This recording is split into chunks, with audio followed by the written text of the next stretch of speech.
What's up, guys? Kyle Jones here, Jones Sport Fishing. Or maybe not.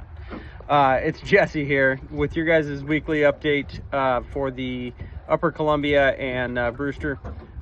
Fishing here's been good this week. I had last weekend off. I had a wedding to go to, but I know Kyle and Barry were out here, and they did it super good over the weekend. I got back Monday. Things went right back to schedule as far as sockeye fishing.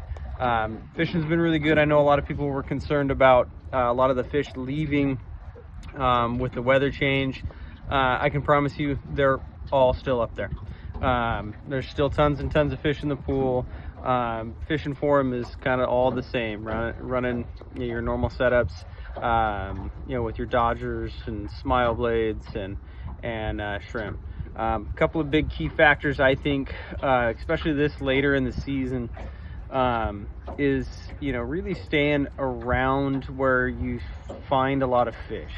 I run Panoptics on my boat. I know Kyle does too. And when you're in that, you don't always have the population of fish around you that you might think you do. And staying in those bigger groups of fish can really help put limits in the boat for you guys. That's something that I do a lot. When I quit seeing fish, I'll spin right back around and go right back through that same school until either they totally quit biting or just disappear, which it happens quite often out there. And so I tend to go back to a lot of the same spots where I generally will find the fish schooled back up and just kind of keep on them as long as I can. If you keep doing that, and then if you've got really good shrimp, those are the two major factors I think to this Upper Columbia, Wells Dam, Brewster fisheries, is just staying in front of a bunch of fish and having really, really good bait. My coon shrimp recipe is a little bit different than Kyle and Barry's.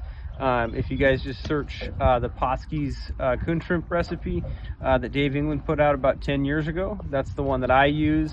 And it's been really good for me. It really does tend to shine a little bit better later in the season when those hotter shrimp can really come into play.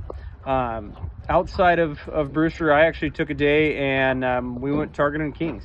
If you get kind of bored with the Upper Columbia, the Brewster pool show up here, it doesn't always hurt to bounce down to Wells or down to Chelan Falls and target some kings.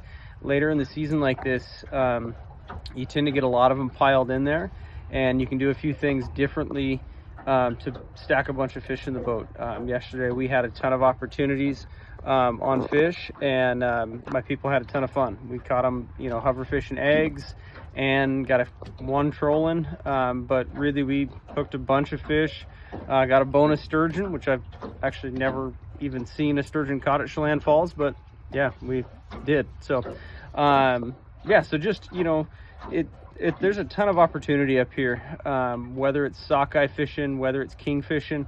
There's a ton of stuff up here that a guy can chase during this time of year. So a lot of guys like Barry and Kyle and other guides head over to Astoria, but those of us in eastern Washington, northern Idaho, we can really sit and fish this through the middle to even the end of August at times. So don't fear coming over and putting the time in and catching these fish. So for those guys fishing the tournament this weekend, went up after our fish today.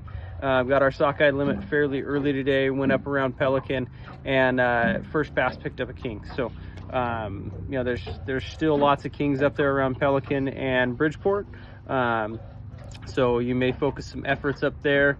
Downhill trolling at Pelican, there are some options to downhill troll and even back troll up around Bridgeport. So for me, downhill trolling, I've been pulling a mix of spinners and super baits, and honestly it's been kind of a mix. You never really know which you're going to get them on up there, but keeping them close to the deck and kind of keeping your pace up seems to be the key for me, Kyle and Barry, when we're fishing up there at Pelican. So best of luck to you guys there that are going to fish that tournament this weekend.